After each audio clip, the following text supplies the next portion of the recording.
class, we talked about empowerment, and today we're going to be talking about the channels of exercising power in a community or society. So, Dalton and Clues remains the reference for this particular portion. And along with that, I will continue to refer to the two case studies that I have already shared with you before the mid semester break. Now, coming to this part, what are the three different channels of exercising power in a particular community? So as you already understand that there are certain communities, there are certain groups of people in a particular community who may be empowered, while there are other people, groups of people who may be disempowered. So the empowered group of people or the powerful group of people, how do they exercise or get that um, control? So, first is, of course, the resources. Controlling of resources is a way of exercising social power. Second is controlling channels for participation in community decision. What this means is that who gets to participate in community decisions. And finally, if there is an issue, a public issue, or a particular conflict, then the ability to define that particular issue or conflict gets is one way in which I can exercise power. Coming to controlling of resources, so there are many different kinds of resources, of course. There are human resources, there is capital, there's social capital, there's education, there are laws, there's media representation. All of these are resources. Now, who are the group of people who hold these resources, and who are the group of people in a particular community who are excluded from acquiring these resources? Now, if we talk about education, for instance, so in many countries, education is primary education. Education is something that is the responsibility of the government, that good education should be available to all students, all children, irrespective of the background that they're coming from, irrespective of the class, caste, gender background that they have. Now, the reason is that um, education is one of the biggest one of the biggest aspects that can empower any individual, and it creates level playing field in society later on. So if you see, if you do not have access to education, then or if a particular group of people, so for instance, approximately 150 years after men started attending universities and colleges like Cambridge and Oxford, is when women were, in quotes, allowed to also study. Similarly, scriptures in India have been, um, the lower caste people have always been denied the right to read and interpret scriptures. So, coming back, if we go back to our example of sex work, so sex work in India is illegal. Now, sex workers are harassed by their pimps, by their clients, and sometimes even by policemen. And their inability to resist, or the reason why a lot of them undergo harassment, is that if they go and complain, if they seek help regarding this, then they are going to be persecuted, because sex work in itself is illegal. And that is why one of the biggest demands of sex workers across the world is to legalize sex works and stop their persecution. Now, if you look at, coming back to this news piece, mobile phones banned for unmarried women in Gujarat village. Now, the excluding women from having access to technology, to communication, to phone, is one way of disempowering them. Uh, the next is controlling channels for participation in community decision. Now, if I ask the entire class to decide that, let's say for instance, when should the submission for this practical be? And now the question is, when you arrive at that decision, are all people, all students going to be heard out in this particular decision, or are the voices of particular groups of students going to play a more important role in this particular decision? So, uh, if a particular group in society is powerful, if it plays an important role in determining the decisions that are made for the entire community, the entire society. Now, if we talk about women judges and women in parliament. So let's talk about gender.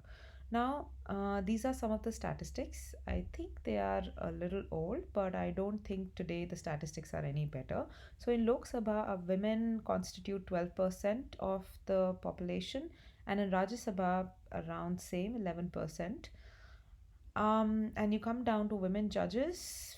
Sikkim has the highest representation of women judges, Sikkim High Court, 50%, whereas Delhi comes second, and this comes down to 28%. In fact, there are 8 high courts in India where there are no women judges. Now, when you talk about positions of power, so parliament and judiciary are two very important positions of power. And if you do not have representation of all the different um, uh, groups in the country or in the society, then it's the voices of women being heard, the voices of these disempowered communities being heard is reduced. And in this particular way, so for example, in this going back to this example, um, uh, the control resides in the hands of male judges or male parliamentarians. So, if you read certain judgments that are made with respect to the rape victims, you'd find it very abhorring, and you'd find the judgments to have extremely patriarchal bent of interpretation. For instance, some time ago, a court ruled that in a rape case, a feeble no is a yes. Now, coming to the second point, hidden rules of the game. So, hidden rules of the game mean that while you may not be directly excluding certain groups of people from decision making, however, you make it extremely complicated procedure. So you have the knowledge and the rules of the system, whereas these individuals, while nobody is telling them to not participate, but they may not exactly know how to.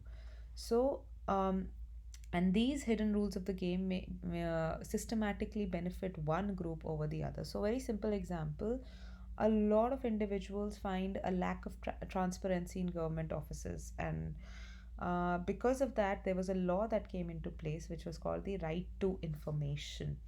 um, this was done to combat the frustrating red tapeism, to combat the lack of transparency in government offices. So sometimes when you're dealing, of course, things have gotten better over the years, but when you're dealing in when even when you try to assert yourself and empower yourself, you find yourself very very inadequate because you may not know the rules of the game. Next point is expert power. So last couple of years there has been a lot of discussion around how the knowledge of researchers, scientists, doctors, basically people that we call experts, has been used to delegitimize the native knowledge. Something like everyone knows that traditionally you have the haldi ka doodh, for instance, turmeric milk is used to treat illnesses. Now, uh, similarly, when you have a Western commercialized venture like a Starbucks or something that starts turmeric latte or chai latte, we realize that okay, this is something good. But then we've always had this knowledge, which is the native knowledge. So there is so much indigenous and native knowledge that is sidelined because we You can say that in this particular case, the native knowledge or the indigenous knowledge is disempowered or is delegitimized. Now, yes, if you come to the case study, then mobility of women is reduced in the name of tradition. So, even reservation of women in panchayats, which is one third, it's not even 50%. So, one third reservation of women in panchayats, uh, still, of course, as the case study tells us, that the women are actually, the reservation is not producing empowerment at grassroots level, and the reason for that is that the women are proxy, and they stand proxy for their more powerful husbands or fathers or brothers. And uh, one of the reasons for that is that it is just not expected, or it's just not acceptable in a village setting for women to hold powerful positions, for them to something as simple as go out of their homes on their own. Because if you find a a woman who stays out of her home a lot, because men are supposed to be out and women are supposed to stay at home. So, if women are outside their homes, then there are a lot of questions regarding the, in quotes, character of a woman. So, traditions like these, patriarchal notions like these, reduce the mobility of women, thereby reducing their voices from being heard in decisions that affect them. Shaping the definition of public issue or conflict. So, this is the third and very important aspect. As you all understand, media plays a very important role in determining what we are as viewers supposed to think about a particular issue. Of course, that's not the role of the media. Media's role is to present facts, not what you're supposed to feel, think, or behave with respect to these facts.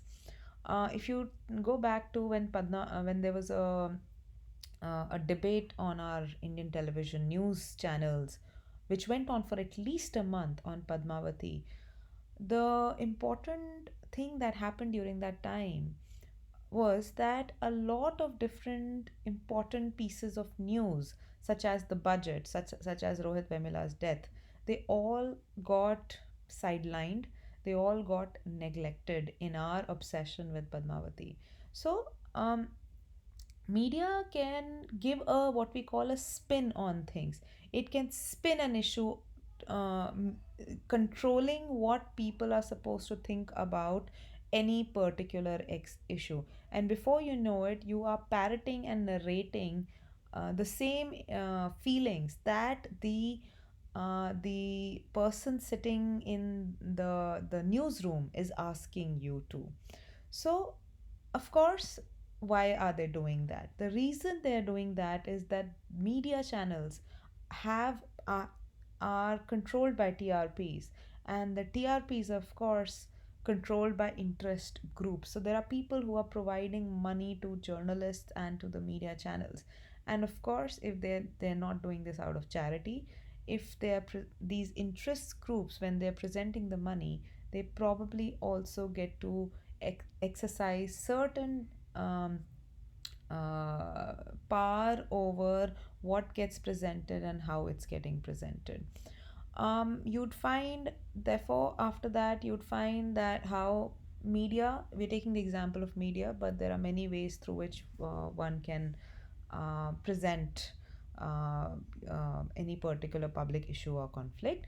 So, you could, a group, for example, a community could be censoring. Now, last few years, we've been banning so many things, we probably lost count of that.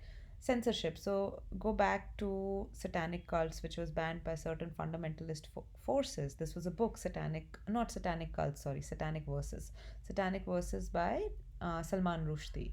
So, certain fundamentalist forces found it to be very uh, threatening for their religion, or and this is why the book was banned, and there was a fatwa issued against Salman Rushdie. So you could be banning the you could be banning products, you could be banning certain groups of people, by certain opinions of certain opinions of certain groups of people.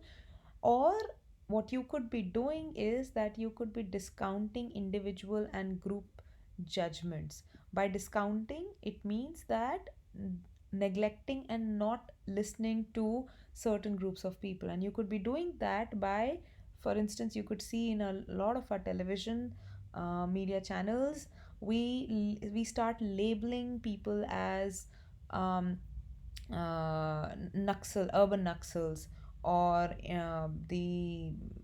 for instance, the Khan Market gang or something like that. So basically, you label the people, and everything that comes out of their mouth after that is going to be seen from a negative lens that has been provided to you. So this the anchor and his opinion and the opinion of the people that he deems are going to align with his opinion they'll make this version of reality to seem natural, normal, and rational, whereas the other perspective that is contrary to their perspective will be shown to you as unreasonable, irrelevant, frightening, weird, and strange. So this is how have a look at these two news headlines.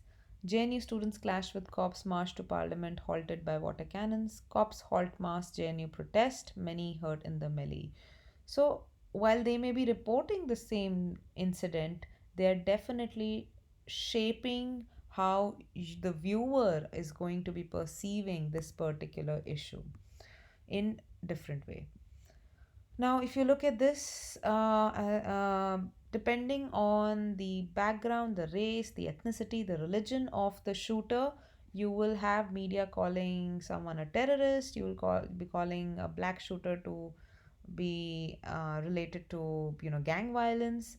You would have a white man who goes and shoots people in movie halls or schools. You will call them to be a white person with mental illness, lone wolf. And of course, policemen or professional shooters are going to be, who have the legitimate power to use that gun, are going to be called heroes.